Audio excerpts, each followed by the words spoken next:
Hi everyone.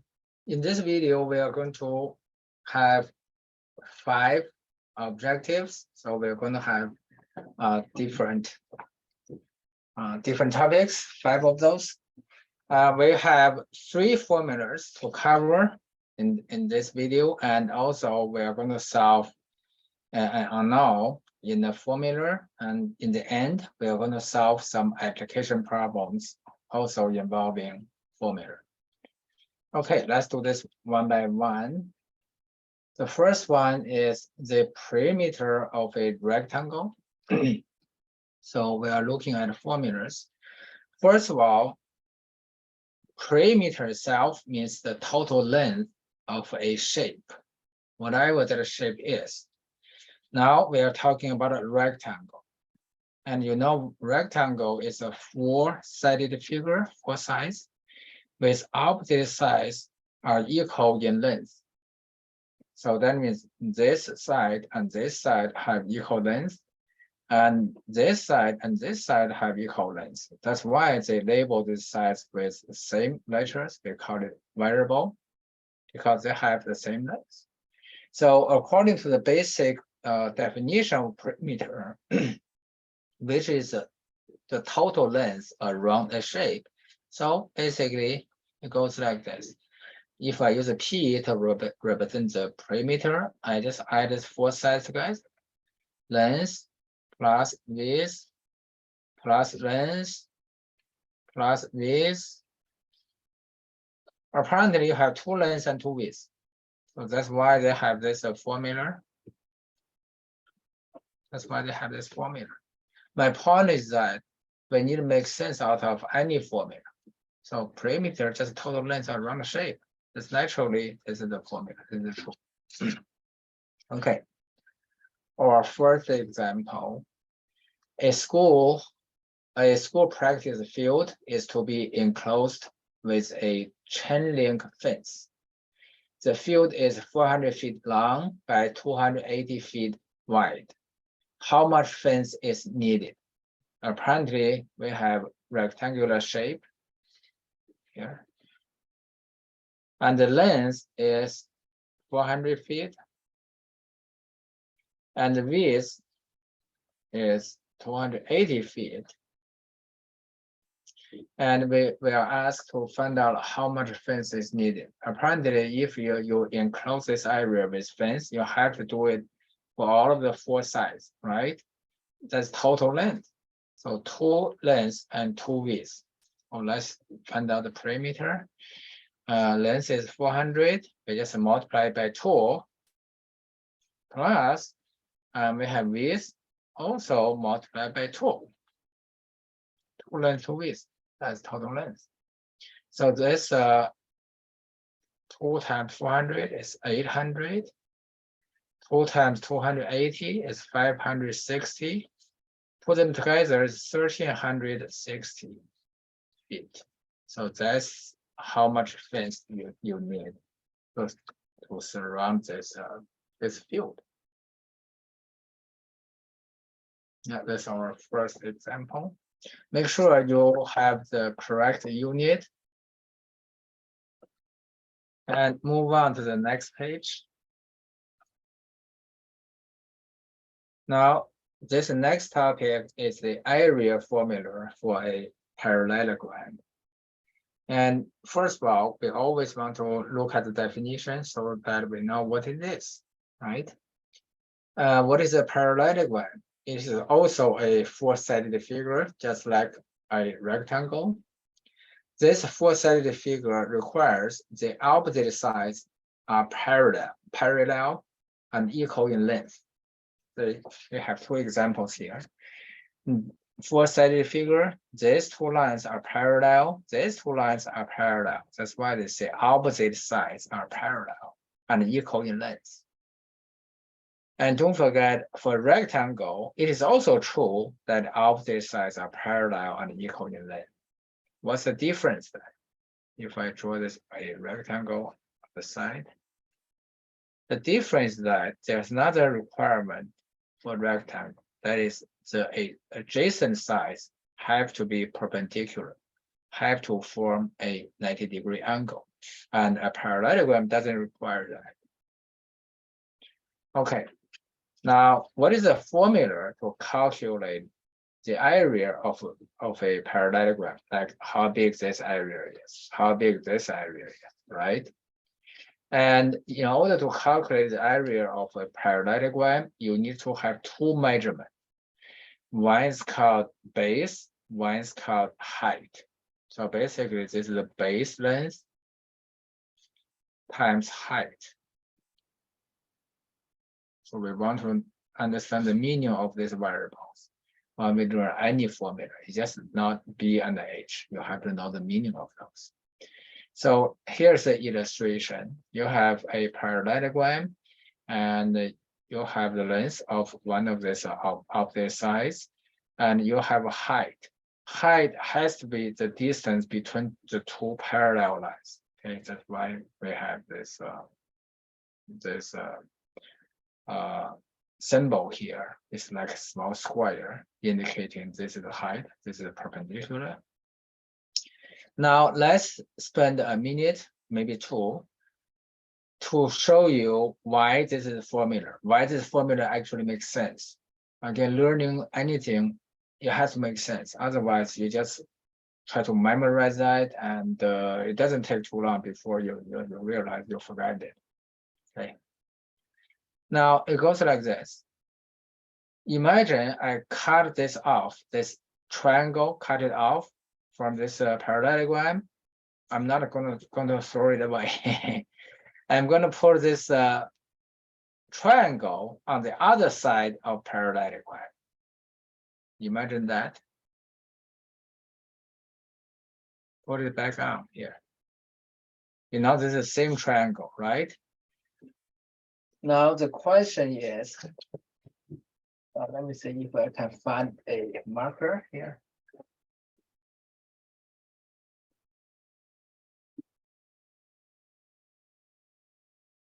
What is a new shape? What is the new shape? Is this a rectangle? Because this is the perpendicular already, put it here. This new shape is rectangle. What is the length of rectangle? I cut it off, I put it on the other side. The length never changed, right? So the length is B. What is the width of this rectangle? It is the same as height, right? Width equal to height. They're the same thing. Certainly, the area of rectangle will be equal to the area of parallelogram, because I never throw anything away, the same area, just different shapes. So the area of a rectangle will be length times width, but length is B, same as the base of a parallelogram, and width is same as the height of parallelogram. So basically, this is length times width. That's the area formula for a parallelogram. In other words, the same formula as in rectangle. And that's why between this base and height, we require they have to be perpendicular, because this is equivalent to length and width in the rectangle. They have to be perpendicular. Okay, let's look at our second example in this video. And find the area of the parallelogram, which we have the figure on the next page. So we need to find the area of this parallelogram. So apparently we are given the base, we are given the height. We simply multiply them together because it is equivalent to length times width. So area equals 15 feet times 9 feet. And this should be 135, but I don't want to run the risk to making a very silly mistake. So I just use my calculator to verify 135 is the correct answer. 15 times 9. So that's 135. Now, one important thing is that you have to have correct unit. We are calculating the area of this shape. The result number, whatever it is, should have area unit. So in this case, foot times foot is foot square. We call it square feet, right? That's unit of area. So how big your house? Is it 2,500 square feet, right? Square feet, that's area. So that's our answer. Now, another formula we're going to look at is the volume formula of a box. The volume of a box. The formula is length times width times height.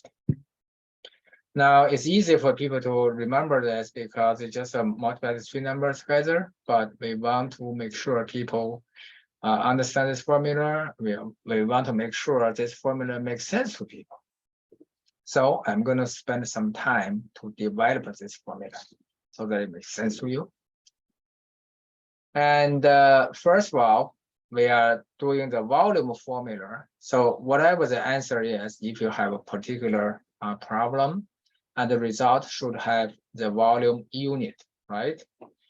Like in the area unit case, you have a square of a measurement of length, which is feet in this case. For volume, you're going to have a cube of a measurement unit of length, like a cubic foot, cubic yard, cubic miles, if you want to know how big the Earth is in volume. So now this is one of those basic volume unit measured in centimeter. So centimeter, centimeter, centimeter. If you multiply these three sides together, centimeter times centimeter times centimeter, you're going to have centimeter cube, right? If this measured in inch, each side, inch times inch times inch, is going to be cubic inch, and so on, depending on what unit you use to measure it. We call it a basic unit because each side measured as one standard unit. 1 times 1 times 1 still 1, right? That's 1 cubic centimeter. Okay, now let's look at the next page where we're going to develop this volume formula for a box. Here it is. Say this box has a length of 3 meters. Let's label that. And the width of 2 meters. And the height of 4 meters. Now imagine I divide this length into 3 equal parts. So each part must be 1 meter here. Right? 1 meter, 1 meter, 1 meter. I'm going to do the same thing on this side, the width. I divide it into 2 equal parts. Since the whole thing is 2 meters, I divide it into 2 equal parts. So each part is 1 meter. So this width here for this small unit here, this is small unit right here, is 1 meter. Same thing, I divide the height, which is 4 meters tall, into 4 equal parts. Say into 4, 1, 2, 3, 4, 4 equal parts. So each part is 1 meter, right? So this is 1 meter height, but this is a small unit. So this is exactly 1 cubic meter because length, width, height, they're all 1 meter. When you multiply them together, 1 cubic meter. So that's volume for this single unit here. Now let's see how many of this in this first row here. In the first row, we have 3 of this, right? That is a 3 cubic meters for the first row. But how many rows do we have in the first layer? We have layers. See, this one is going to be second layer. If I draw that, I hope you can see that. And say, yeah, let me try my best. Imagine that. Yeah, you have another layer here. You have another layer, and we can do another layer later on if we draw it. Right? We have 4 layers. So the first layer, the first row, you have 3 cubic meters. In the first layer, base layer, you have 2 rows. There's another row behind, right? So you have 2 rows in the bottom layer. So 2 rows times 2. So totally we have 6 cubic meters on the bottom layer. 1, 2, 3, 4, 5, 6, right? So one layer, you have 6 cubic meters. We have 4 layers, so times 4. So that's going to be our total volume for this whole thing. 3 times 2, 6, 6 times 4, that's 24 cubic meters. So that's total volume. But what is 3? What is 2? What is 4? 3 is the length, 2 is the width, 4 is the height. That's why the formula for the volume of box is always length times width times height. So that's the formula for a box volume. Now let's look at our example here. A computer tower is 30 centimeters long by 10 centimeters wide and by 35 centimeters high. What is the volume of the tower? This is exactly the same as this box, and just different numbers, length, width, height. So we simply multiply them together. So when you use the formulas, the most important part is to identify which formula is the correct formula to use. This one, we know a computer tower is like a box, right? Just different shape box, different kind of box, but it's a box. So length times width times height. And 30 times 10 times 35. So let's do the calculation. 30 times 10 times 35 and equals 10,500. Don't forget the unit. This is in centimeters. So centimeter cube, cubic centimeters. Yeah. Length times width times height. And this is your first exercise problem. And the information is on the next page. Yeah, this is your first exercise problem. Now let's look at our second topic for this video. So this one, we're going to look at how to solve an unknown number, or you can call it the variable for that unknown number in the formula. When we solve an unknown number in the formula, it's very much the same as solving an unknown number in the equation, because in terms of the format, a formula like equation looks like an equation. Now, let's look at our first example to demonstrate this process, how to solve an unknown in the formula. And it says the area of a parallelogram is 40 square feet. If the base is 8 feet, find the height. So first, I'm going to draw this, just sketch this parallelogram. You know, the area of a parallelogram is base times height. So if this is the base, and this is going to be height. The height is the distance between two parallel lines. And the formula for the area of a parallelogram is base times height. So the most important part is that when you work with formula, you have to identify what is the correct formula to be used. In this case, area of a parallelogram formula, right? Base times height. After you identify the correct formula, you want to read the information to see which part or which variables in the formula are given. So in this case, we are given the area of this whole thing, the parallelogram, which is 40 square feet. So A is 40. So we just plug in 40 on the left-hand side. On the right-hand side, we are given the base is 8, so B is 8. Now we are looking for the height, so times height. Now this way, we turn this formula into an equation, just a typical equation. So solve H, we want to get rid of 8 by doing the opposite operation. Between 8 and H, we have multiplication. That's how these two are connected. we want to disconnect them so that we have h on one side by itself, and we call it answer, right? Because the other side is going to be a number. So we do opposite operation. Opposite of multiplication is division. We do it on both sides of equation. Whenever you do anything to equation, always do the same thing on both sides. So 8 divided by 8 is 1. 1h is h. 40 divided by 8, that's 5. And the unit, don't forget the unit. Unit is feet, 5 feet. So height is 5 feet. And if you want to double check, does it make sense? Because base times height equal to the area. 5 times 8 is 40. Area is 40. So we know we get the correct answer. And you get an exercise problem. Very similar.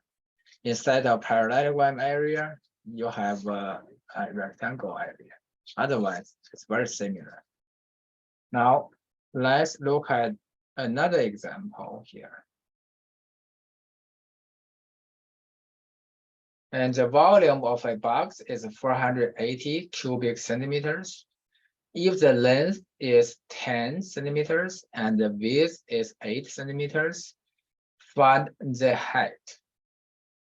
So basically, fundamentally, there's no huge difference between this one and the previous example. Only difference that instead of area formula, we are going to work with the volume formula of a box. So as I said in the previous example, we want to identify the correct formula involved. This is about the volume of a box.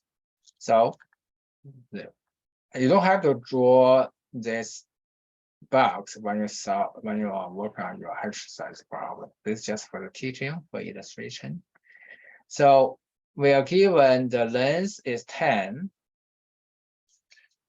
and the width is 8, and we are looking for the height, and that's the question. So we know the volume formula for a box is length times width times height, right?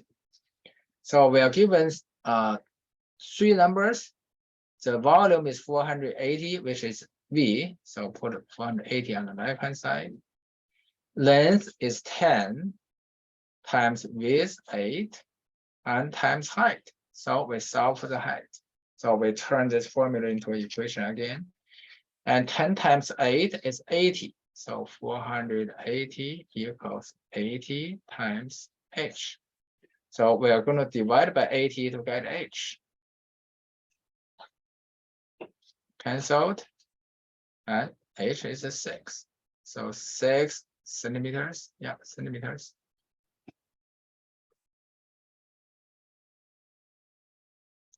And you have another exercise question here. Now the last topic for this video is this one, number 6, example 6. Now sometimes when you have application problems involving a formula, it's not that straightforward always.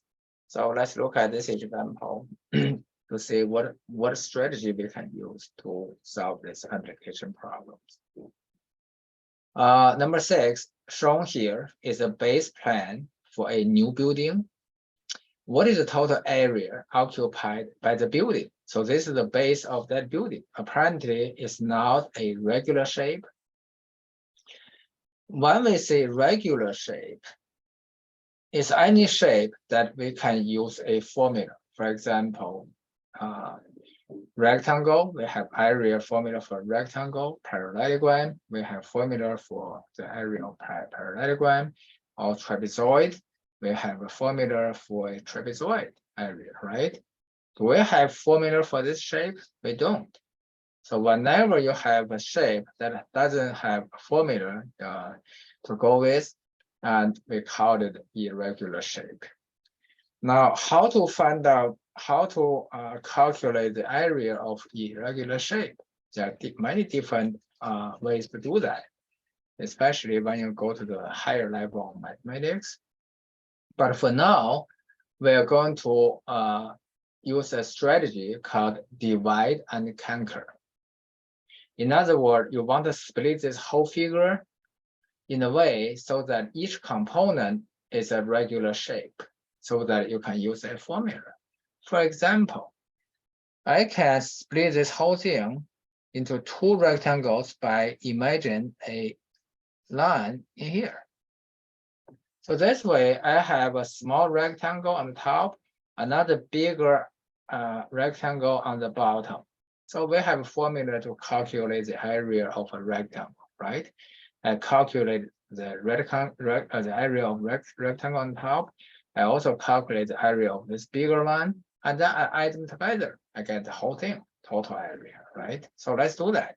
You can split this in this way. You don't have to do it the same way, as long as you have enough data to calculate each piece and then add them together. You get the same answer. There's no difference. So let's call this smaller one top one. We know rectangle area formula is length times width, right? We need this length, and this is width. So what is the length? It's given. It's 50. So 50 is the length. What is the width? This is the width. We are not given that. So let's see if we can find it out. So the whole thing from top to the bottom is 60 feet. But this portion is 40. That means from here to here is 40. This whole thing is 60. Apparently, this part is the difference between these two numbers. That's 20, right? That's 20. So 50 times 20, that's 1,000. 1,000 square feet. That's area. Now let's look at the bigger one on the bottom. I call it the bottom rectangle. Also length times width. Length is 90. And width is 40. 4 times 9, 36. 3,600 square feet. 0, treating 0 means 10. 10 times 10 is 100. So the total area, that's our answer. Just add these two together. 1,000 plus 3,600, they get 4,600 square feet. Yeah, that is our final answer.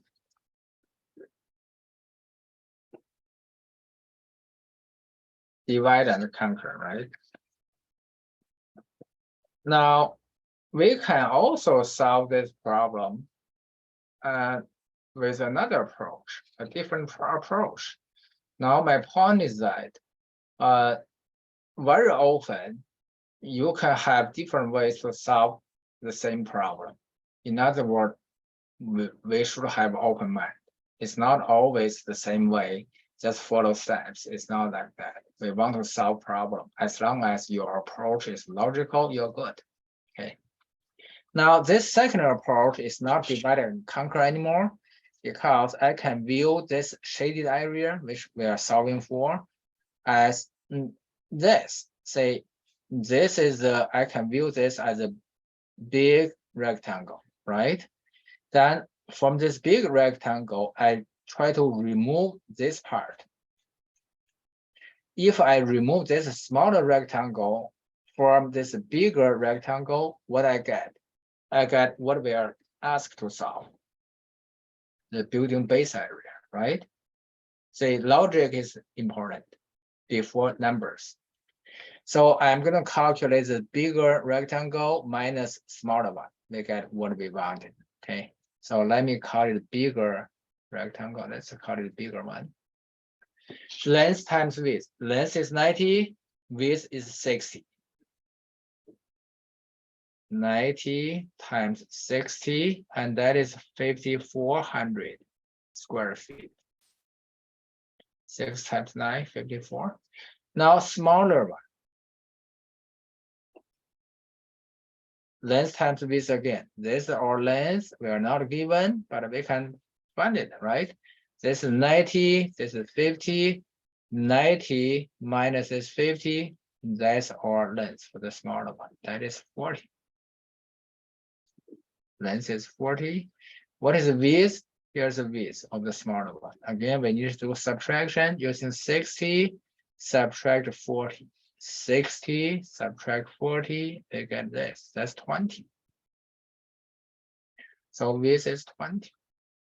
Now this is 800 square feet. Now the answer, which is a shaded area, we just do a subtraction using 5,400 minus 800. And guess what? We got 4,600. Let's double check. 5,400 subtract 800. 4,600 square feet. What do we get from the divide and conquer approach? 4,600 square feet. Exactly the same, because this is just logically correct, and you will get the right answer. And this is the last exercise problem for this video. And that's it for this video. See you in the next video.